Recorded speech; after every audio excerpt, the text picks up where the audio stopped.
Good evening, sir. How are you doing? So going through this scrotal scan, it indicate that you have testicular atrophy. Both testes are shrunk in size, so they've reduced in size, and this is often as a result of poor oxygen supply to the testicular environment, which affects the testicular cells and make them to die.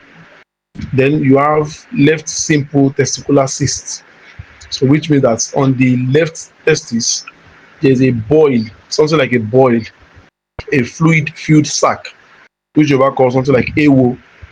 So it's on your testis. You also have bilateral epididymal cyst.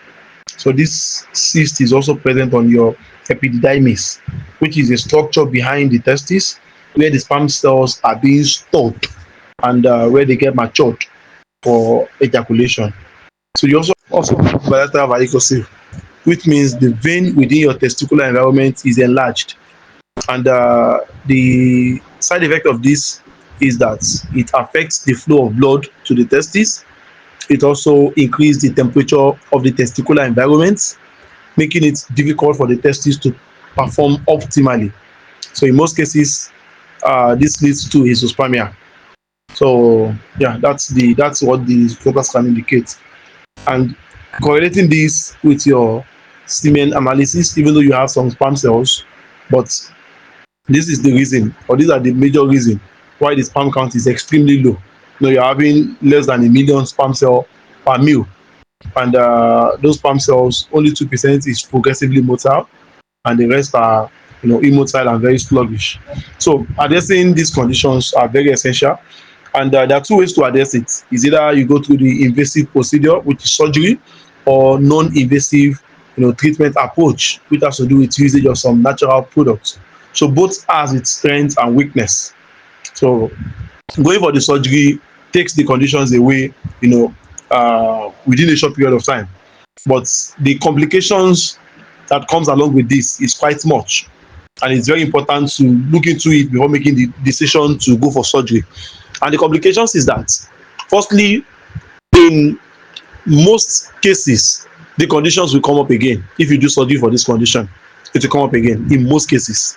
Like there's like 60 to 70% chance that the condition will come after surgery again. Then number two is that the testis is very fragile.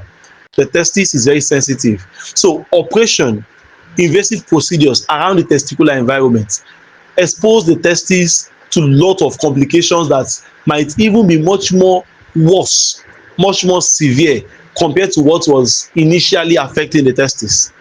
You get? And the third complication is that issues that happens after surgery are not reversible in most cases. That is, if there are some problems, and in most cases there are a lot of problems that can occur as a result of the surgery. So those problems are not often reversible, because in the course of surgery, they've cut some things, they've added some things, they've sewn some things, a lot of procedures have taken place. So if there's complication, most of these complications are not reversible. So that's why it's very important to look into it before making the decision. A lot of people, whenever they see that they have varicocele, the first thing they do is go for surgery. So if you've done the surgery, you get, and there's complication, that complication is not reversible.